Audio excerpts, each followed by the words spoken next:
30-second card is up. When she turns that sideways, you'll hear the revs pick up in between 5 and 10 seconds. They will drop the gate. This is what we've been waiting for. SX1 final, night one. Monster Energy AUS-X Open is go. Good start by Todd Waters on the 47, but look. Oh, big part of the first turn. Anderson is down. Your championship leader, Brayton. He basically started that, and as we predicted, Brayton's involved here. Yeah, a lot of top riders. Todd Waters is down, as well as the 30, Joel Whiteman. So several heavy hitters down the first turn. But you saw what happened with Reed in there. Got buried in the pack because he didn't have that start device. So can you believe this? Out in front, the 199, Nathan Crawford. I don't think too many people would have predicted that. He wins the whole shot, and don't forget, from lap 2 onwards, the Shannon shortcut becomes a factor. Oh, block pass there. Yeah, Ferris made it, but then how about Dean Wilson? He gets a powering through there, Wilson. Watch this. Watch Brayton on the inside. Clips that tough block that takes the front end out. Waters has got nowhere to go. Was he trapped by Crawford? Is that why that happened? I think he just got a little too close and his fork leg just caught that tough block and then upset the bike. And then it was oh, Shannon shortcut coming into play really early. Dean Ferris had it past, but ends up giving it back to Moses. You talked about him saying maybe a bit of a dark horse. Dean Wilson once again capitalizes on the other guys making mistakes. That section really suits Wilson. He is making some good ground as they run toward the tunnel. So Wilson right now is in 4th position.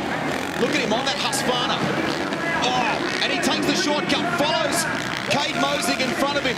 Look at this. Gets up the inside of Mosig, makes it stick. That's a spot. That's 3rd. Yeah, Wilson went for it. Oh, there's Brayton now. He went for it as well. Dylan Long, the meat and the sandwich here between the riders, went down the first turn. There goes Brayton. Perfectly executed block pass. Makes it stick as well. So it's Nathan Crawford leading the way from Dan Reardon. Remember, Reardon would love to win this event. Knows what it takes to win the Australian Supercross title. Came tantalisingly close here to winning the event in 2015, and he said to me during the week, that still burns. It burns bad. Question mark what would happen at the start for him, but he's riding well here at the moment. Switch of machine for him this year too on the Kawasaki. I got to imagine for Daniel Reardon at the moment. After coming, oh, and again, oh, I wonder if that was Todd Waters, yeah, and Whiteman. I wonder if they came together. Let's see what happens here. Waters on the outside, Whiteman on the inside. Oh, Whiteman makes, I think he stole the bike, and Todd Waters just ran in the back of him. Oh, and in the background there, Wilson, he almost throws it away. Is Mosey going to go up the inside? Reardon now to the lead. Dan Reardon arrived at the first turn, stone last, and between all the carnage and just being smart, the crafty veteran has put himself in the lead. So 414 is Dobson, but your leader is Dan Reardon, the 3-time Australian champion, riding the Kawasaki this year. He comes into this round 4th in the title race on 52 points. Justin Brayton on top with 75. Could this be a championship-changing round? Watch this a second. Watch Wilson. He's got the inside. Aggressive stuff from Wilson, but makes it work. And triples out, so he gives himself just a bike length of 2 gaps. So he steals a deal. So now Dean Wilson, clear track to go after Dan Reardon. It's going to be who's got the pace to make it happen. We take a quick replay. This is Brayton earlier on. So, oh, that's what happened to Dobson. Wrong place, wrong time. Yeah. Meantime, back to Mosig as we get an update from the floor. Here's Lee. Well, guys, everyone in our top 7 have taken the Shannon shortcut lane, of course. So now it's just going to come down to a sprint race, and we have got 12 laps to go. Dean Wilson is on a charge, but keep your eyes on Jason Anderson because he has come from dead last, and he's on fire. Yeah, good observation there, Lee. And then I agree with you on that one. Anderson now, he's going to have to make these passes stick on track. No more Shannon shortcut. Is he going to go up the inside? Ferris now, he's trying to make the pass on Crawford. Oh! Mistake! Anderson. 6th. Wow, Anderson. Yeah, that was a little too close for comfort there. You see Anderson, when he clipped Ferris, as we get a quick replay here, watch Dean Ferris's fork guard. It gets pulled forward. It shouldn't really hamper him much, but little loss of traction. Nowhere. for Anderson to go. And Wilson creeping up on Reardon. And just on that marker you were talking about through the double right, lost that traction. We go back. He's going to pick up another spot here. Anderson chasing down Nathan Crawford. That is for 4th place. Crawford on the 199. Oh, the fence makes it hard for him coming into the tunnel. Nice work. That was a little too close for comfort there. Their riders almost sharing the same piece of real estate there. Anderson, known to be an aggressive rider. He usually will go for it. But right now, showing some patience, maybe realizes he's got time. But look, he's got a killer drive through the whoops. Rear tire just touches the tough block. He squares it up. He's getting impatient. Crawford riding a smart race. What's going to happen here? Anderson has to look. Underneath. And triples back on. Great ride from Anderson so far. Plenty of time still. Remember, 20 laps. This is a long race. It's basically a marathon for a Supercross event. Wilson is cutting the gap. It is now less than a second. You can see it there. 122 your leader, Dan Reardon. He's got the inside. Got the move and gets it done. New race leader. Wilson takes the lead. Now what's Reardon going to do? He goes there, very polite. They had some lap traffic in front of them. Is this going to be a factor? So Wilson there. Typically, off the whoops, those guys make that 290s into sort of one sweeping 180. And what happened was Wilson knew that. He squared it up, and then, yeah, you see it. He basically gets a decent drive. Oh, Hampshire and Whiteman going at it. If you get into the wrong part of that corner, they just struggle for traction, don't they? And yeah, we talked about it. It's getting more hard packed, the dirt's packed down, which means it gets slicker and slicker. Anderson's closing in on Mosick for the podium, the final podium spot, 3rd place, 7 laps to go.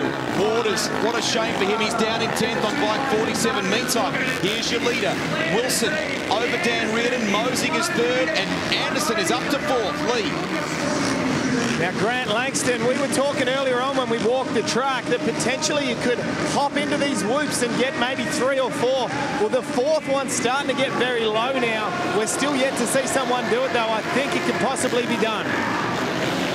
Yeah, there's obviously a few ways you can go through the whoops, and as Lee just brought up, hopping through. But I think with the torque of the 450s and the experience these guys have, if you can still stay on top of the whoops, that is the quickest way to go, and it seems like they're all able to do it. Maybe late in the race, we might see someone switch it up. Oh, Anderson there, wheeling through the middle of the whoops. And that's Mosick. That's Mosick on the chrome, number 8. That's for 3rd place, so this is a good fight. He may get himself after that fall earlier on. Anderson looks like he's going to get on the podium here. He takes 3rd. No, he doesn't. Mosick. Great riding by Kate Mosick. He didn't roll over. He didn't shut off. In fact, he just grabbed a handful, made sure Anderson wasn't able to get it done. And I just like you, I thought it was seal the deal. Now Hampshire going a lap down. I think he's had a night that he'd rather forget. Mosick gets a little sideways through the whoops. What's going to happen? Anderson tries to go up the inside. Mosick smartly just closes the door. Watch for the change, the over and under treatment here. Not good. Mosick's got it covered. Anderson triples on. I think he's got it done this time. He does. Sure has. Great move there from Anderson. He was very patient. So in the 3rd place, Reardon only about, well, we'll be able to see the gap now. Just under 4 seconds. There you go. It's even less. It's even less. So Anderson, this could be a Husqvarna 1-2 here with Wilson leading the way. Unbelievable recovery from Anderson after the incident earlier on. Brayton sadly is down in 9th position. The reigning champ who leads the series is 9th in this race right now. I really thought Brayton would have, made more progress by this point. I wonder if maybe the bike's a little bent up or something, or if he's had another issue since then. But you got to believe that Anderson is putting the pressure on Reardon. It's looking like only a matter of time. Where's he going to make it happen? Anderson is good in this section. Oh, killer drive through the whoops there. Goes the long way around. Reardon tries to fight back. Up into 2nd position. Anderson.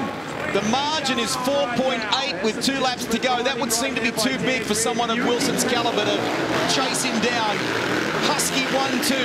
Reardon an excellent 3rd place. That's all good for the championship for him. Well, especially with Brayton down in 9th place. This is really going to affect things. There's Brayton.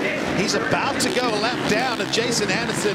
That is an I mean, I couldn't have, you would not have predicted that based on form earlier in the night. Admittedly, there was an incident, but you wouldn't have thought we'd be talking about that. Well, they were both on the ground in turn 1, and now we're talking about a complete lap difference in this main. And now Brayton, probably not used to being lapped, has a look, sees Anderson, but he's still racing for points. He doesn't want to roll over, pull off to the side. Every point for him is crucial right now. But they were both in that incident together. You would have thought maybe Brayton could, you know, at this point of the game, be with him or thereabouts. Final lap. This is, I just can't believe how quickly this main event's gone. This is unbelievable. And I agree with you. Wilson played it smart. He's got just a big enough of a lead. You know, I don't see any pressure coming from Anderson on this final lap. But what an evening for the Husqvarna teammates. He talked about it being a bike that he was really happy with. Very little in the way of modifications. Originally from Glasgow, Scotland, night 1 of the Monster Energy AUS-X Open goes to the Husqvarna rider. Wilson takes it out. Dean Wilson. It's a 1-2 with Anderson home in second and Dan Reardon on the Monster Energy Kawasaki home in third.